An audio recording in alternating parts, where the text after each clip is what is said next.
Buen día, gusto saludarlos nuevamente y bienvenidos a estas reflexiones que estamos haciendo sobre el Evangelio de nuestro Maestro Jesucristo. Hoy seguimos adelante con el Evangelio de San Juan en su capítulo 9. Vamos a disponernos. Lectura del Santo Evangelio según San Juan. Gloria a ti, Señor Jesús.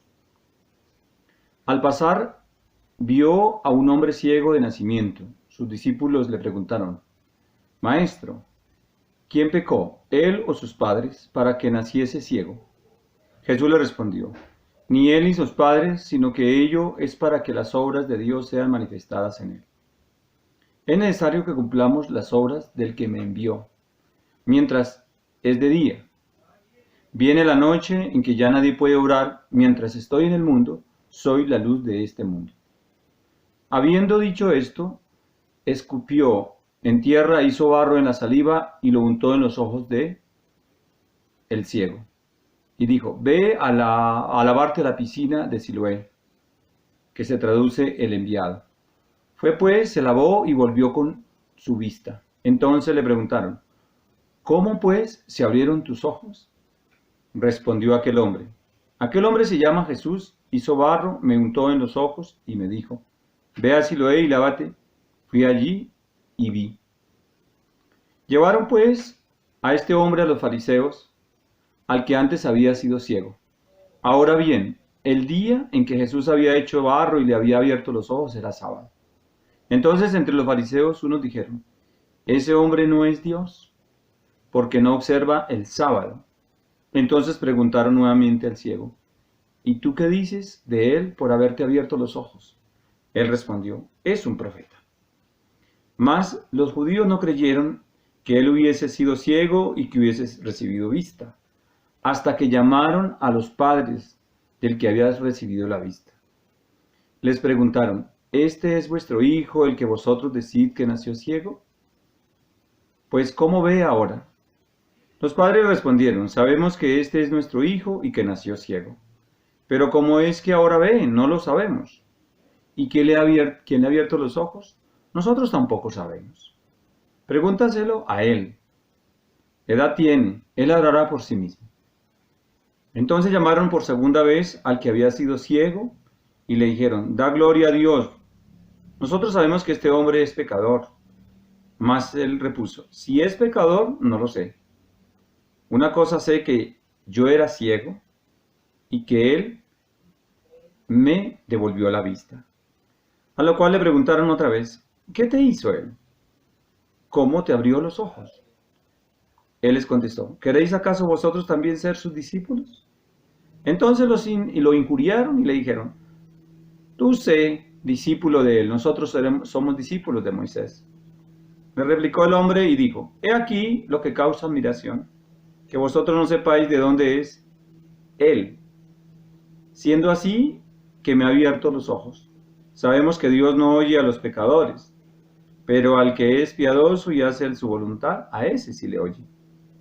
Si él no fuera de Dios, no podría hacer nada. Los ciegos, dijo Jesús. Supo entonces a ese que lo habían expulsado y arrojado, y habiéndolo encontrado de nuevo le dijo: Yo he venido a este mundo para un juicio, para que vean los que no ven, y los que ven queden ciegos. Palabra del Señor. Gloria a ti, Señor Jesús. He abarcado todo el capítulo 9 para poder desarrollarlo. Debo empezar con esa frase, cuando le preguntan esos discípulos a Jesús: ¿Quién pecó, él o sus padres, para que naciera ciego? Y Jesús responde: ni él ni sus padres, es para que se cumplan las obras de Dios en él. Y es necesario que cumplamos las obras del que me envió, dice él, mientras ese día viene la noche en que ya nadie puede obrar. Mientras estoy en el mundo, soy luz de este mundo. Bueno, para reflexionar, es importante reconocer el estado de nuestro ser desde el ámbito humano y su relación con las cosas del mundo. Todos hemos venido al mundo escogidos por Dios, y Él ha dispuesto para esto la creación de la naturaleza y en ella la naturaleza humana. es decir, el cuerpo que hoy reconocemos como nuestro. Dios dispuso también la manera como los seres pudieran obtener esa gracia de la vida en cada cuerpo, y lo hizo a través de la acción de la procreación de los mismos cuerpos. Esta acción es una es una decisión del Hijo del Hombre, en el Hijo de Dios, encarnado, en la bondad de ese libre albedrío, otorgado por el mismo Dios. Eso es una de las tres cosas fundamentales a las que vinimos al mundo. Los seres humanos somos el resultado de esa línea de nacimiento, de esa línea de procreación, la cual se repite en el tiempo, una y otra vez creando esas generaciones consecutivas de seres que mantienen esa misma condición esencial en su composición, en su materia, en el espíritu y en su razón o mente. Así como somos hoy, hemos sido siempre. Cada generación coloca en esa dimensión de lugar y tiempo una acción especial que allí prevalezca, en la cual se establezca la relación con su entorno y exista con ello, y de esta manera puede realizarse como Dios ha querido. El ser humano, como criatura inmersa dentro de la naturaleza material, puede ser afectada de esa misma naturaleza, claro, y puede suscitar sobre la naturaleza del cuerpo alteraciones en sus componentes, produciendo en él nuevas posibilidades de actuar, así como nuevas condiciones de las ya establecidas o variadas, que hacen que ese ser con esa condición se adapte a lo que ya estaba previsto para él en su medio exterior. Quiere decir que haya posibilidades de adaptación hacia el medio, pero también el medio lo hace a él cambiar. Esa es donde quiero que nos fijemos de manera muy especial, que las condiciones físicas de los órganos del ser humano dependen de circunstancias internas y externas de su propia naturaleza y del entorno. Estas condiciones son colocadas de manera involuntaria por las acciones de quienes han engendrado ese nuevo ser y por las condiciones o manera de procurar esa existencia. Es el cuerpo humano el reflejo de una tradición de las maneras de asumir las necesidades de sobrevivencia o las circunstancias especiales en que el individuo ha tenido o ha participado en la naturaleza, en su entorno, que a su vez él puede alterar esos parámetros en el desarrollo de su cuerpo material, y de allí puede suceder una condición especial, como cualquiera otra, si vivimos en un estado o en otro, en un clima u otro, como también la ceguera o cualquier condición física conocida. Por otra parte, también debemos ser, como seres humanos, estamos sujetos o expuestos a esas condiciones que hacen nuestros antecesores o nuestros antepasados. Quiere decir, desde nuestros padres, en esa línea del pasado. Y esas actuaciones de nuestros antepasados, incluidas nuestros propios padres, ejercen una influencia muy fuerte en la manera como quedamos conformados en esa condición física, ¿sí? De allí se desprenden las características físicas especiales como el cuerpo material, como esa genética interna. Pero no solo recibimos de nuestros padres y antepasados las características de esa genética que nos da la procreación en ellos, sino también tenemos en nosotros las cargas energéticas que decimos espirituales de esas relaciones o acciones realizadas por quienes fueron nuestros antecesores, ya que como carga genética no solamente recibimos también la carga espiritual, la cual se expresa en ciertas condiciones especiales en las que los seres humanos deben enfrentar su existencia. Por eso la pregunta de los apóstoles: ¿había pecado en sus padres? ¿Qué quiere decir? Nuestras acciones de hoy son preámbulo para las acciones de mañana. Eso sucedió con nuestros padres y nuestros antecesores. Somos en ese resultado genético no solo del cuerpo material, sino también del cuerpo espiritual, que para distinguirlo lo hemos llamado los estados del karma. Quiere decir las condiciones en que cada ser humano debe enfrentar su existencia desde el punto de vista de la mente y esa acción de reconocimiento de su espíritu. Cada uno de los seres humanos estamos dispuestos de manera muy especial en este mundo para responder a esas condiciones y enfrentarlas, ya sea para conservarlas, para variarlas, o para cambiarlas, o para permanecer en ellas. Esa condición está ahí. Estas son las condiciones entonces particulares que están ahí para cada uno y que hacen junto a la materia la particularidad del ser. Y debe enfrentarlas, ¿sí? En esa manera particular como debe existir. ¿Qué debe entonces hacer el ser humano ante esta disposición particular a la que debe enfrentarse? Ya sea en sus características físicas o en sus condiciones, digamos, espirituales o mentales.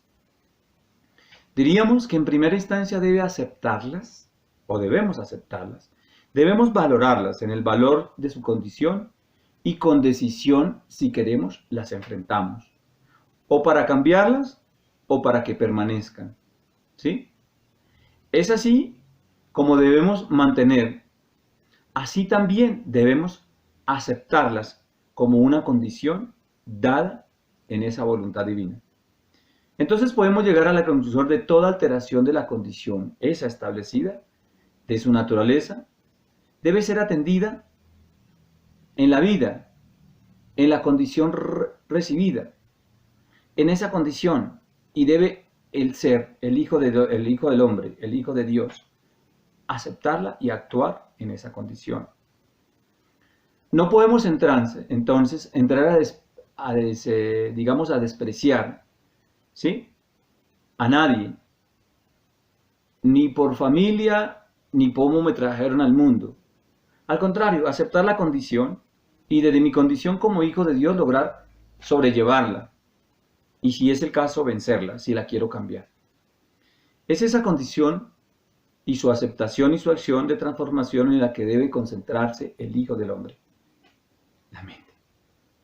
Esta acción sobre su condición es necesario que se haga sobre la verdad y no sobre la ignorancia. Esto es muy importante, ya que si se hace sobre la ignorancia se puede caer en el pozo de esa incertidumbre, del dolor, de la pena, de la negación de su condición y de rebeldía y no aceptación. Y ahí hay sufrimiento, lo que lleva al ser al sufrimiento profundo por su estado de negación, al compararse con otros estados diferentes, humanos, ¿sí?, que generalmente han sido estandarizados en buenos, en malos, en feos, en bonitos, en altos, en bajitos, es decir, en una variación de atributos externos. Estos atributos generalmente son variables de acuerdo a la época, lugar y la manera de enfrentar la naturaleza, que han hecho esas estéticas pasajeras creadas por las mentes humanas, con el propósito de diferenciarse unos de otros y optar por el poder de esa diferencia. Eso es todo. Caer en esa valoración coloca a los seres en un estado de engaño, nos coloca ahí un estado de engaño profundo. Cuidado, ya que para lo que alguien es bonito, para otro puede ser feo. Es una condición relativa, así de que no podemos caer en eso. Lo importante aquí es entonces, es estar atentos a esas circunstancias especiales y no caer en esa premisa, ya que Dios, al concebirnos en su Espíritu Santo, nos hizo absolutamente iguales en sus atributos internos y a cada uno le entregó ese menester justo de su espíritu de manera perfecta e igual. Así que para Dios lo de afuera no tiene absolutamente ninguna importancia. Afrontar con conciencia esta verdad de la manera como hemos venido al mundo nos hace libres y nos llena de fuerza y sabiduría para avanzar. Somos como somos, hermosamente creados, sin importar de qué manera nos hayan otorgado o de qué manera tenemos estar en el mundo para existir, ya que al aceptar esas circunstancias externas, pasajeras, inmutables, pues nos preocupamos por ellas y podemos enfrentarnos y colocarnos en unas condiciones desfavorables. Pero si las aceptamos, vamos adelante.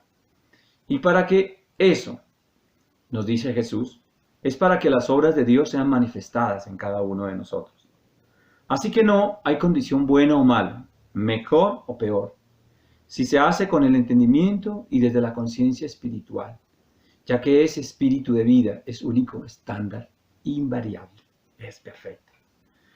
Y no tiene diferencias, como estamos todos los seres igualados ante Dios. Y no podríamos decir de quiénes tienen más o menor acción. Cada uno en su condición debe acomodarse en su naturaleza y solo si lo hace en esa conciencia hermosa y divina, es partícipe de las más grandes bienaventuranzas. Porque el mérito está en lograr aceptar la gracia de Dios y en lograr desarrollar esa gracia de manera independiente, no importando nuestra condición. Si somos feos, grandes, bonitos, gordos, flacos, blancos, negros, eso es indiferente, absolutamente indiferente. El valor está en las cosas profundas, no en lo trivial de la naturaleza externa. Jesús entonces, en su luz, a darnos esa invariable circunstancia de igualdad en la fe, nos coloca y nos dice para cada uno de nosotros, el Dios es espíritu y no materia. Y eso, por eso es el luz de esa acción de atributos. Es hermoso verlo. ¿Cómo pues se abrieron tus ojos? Le preguntan al ciego después de que vio la luz.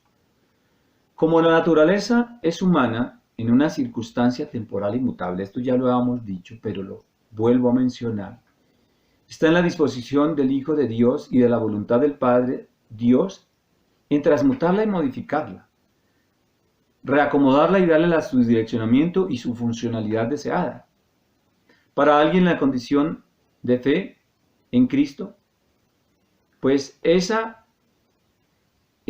acción circunstancial, digamos, en la condición de la fe, es posible. Hacer que las funciones preexistentes cambien y se ajusten según su deseo. La revelación y acción de los signos o los milagros, en este caso, son acciones posibles, absolutamente comunes para quienes han dominado plenamente el desapego a la materialidad y han entregado una dimensión espiritual crística. Allí ya no es materia y no se depende de ella, hemos dicho. Por lo tanto, se puede modificar todo. Las acciones sobre estos signos se hacen en una doble vía. La necesidad de quien quiere ser transformado, en este caso curado, y de la acción en la fe de quien posibilita y hace acción en esa nueva condición. Quiere decir, ese consciente en la grandeza de Dios, en este caso Jesús. Quiere decir, une las dos y se hace la acción de curación. Se puede transmutar algo que estaba impedido. Eso es verdad. Es posible. Posible, sí. Los milagros son absolutamente posibles. Esto es una gran esperanza para todos. Y quien decidan seguir ese camino de la verdad, hoy o mañana, pero seguramente que lo podamos hacer cada uno. Pero estoy seguro que la naturaleza humana en el tiempo hacia el futuro lo va a lograr de manera muy colectiva y no como cosas circunstanciales como sucede ahora. Hoy somos nosotros los privilegiados al poder tener esta esperanza y reconocer esta posibilidad, creer en ella y en nuestra condición de hijos de Dios poder lograr avanzar y luchar por obtener ese privilegio de los milagros. Eso es así. ¿Cómo lo hizo? Jesús en su momento. Y si lo hizo Él, ¿por qué no nosotros? Él mismo nos dice, tú eres mi hermano con la misma condición, hijo del Padre, ¿por qué no lo haces? Es perfecto eso. Entonces, en esta condición del Evangelio que hoy tenemos, interrogaron nuevamente al ciego y le dijeron que cómo, ¿sí? Podía haber otro ser haber hecho este milagro. Mas él repuso, no era pecado.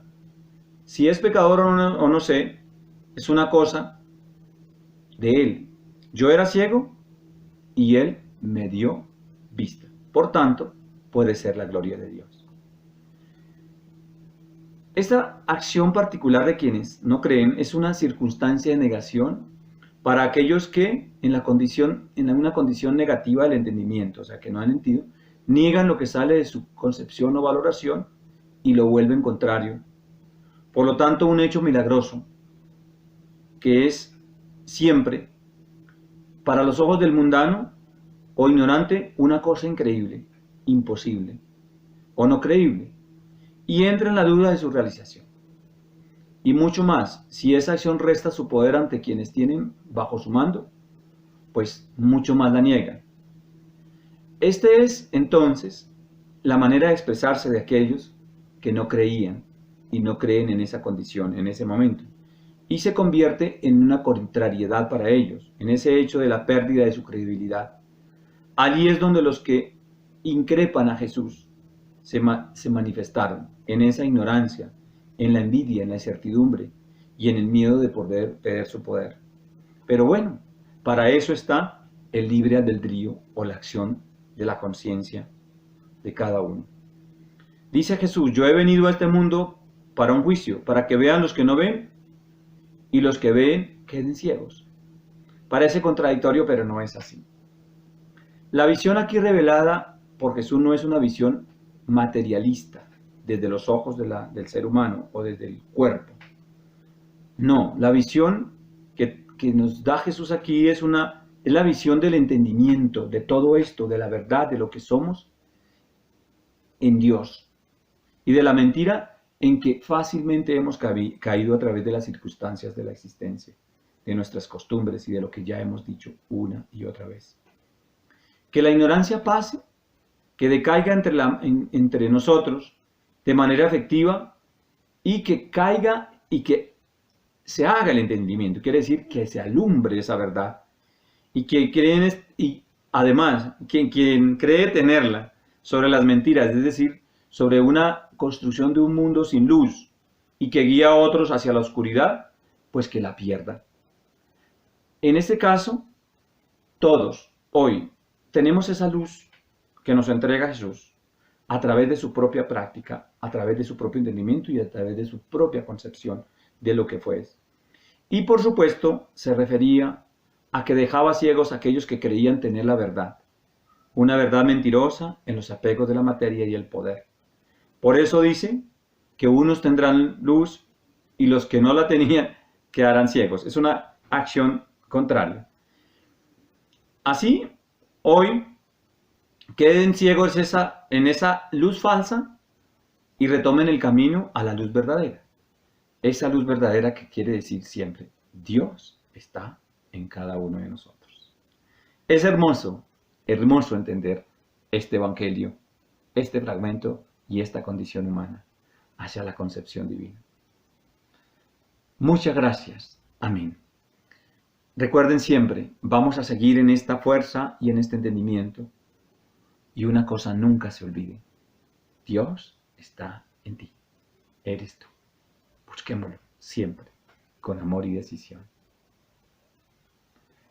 Hasta pronto. Bendito sea. Amén.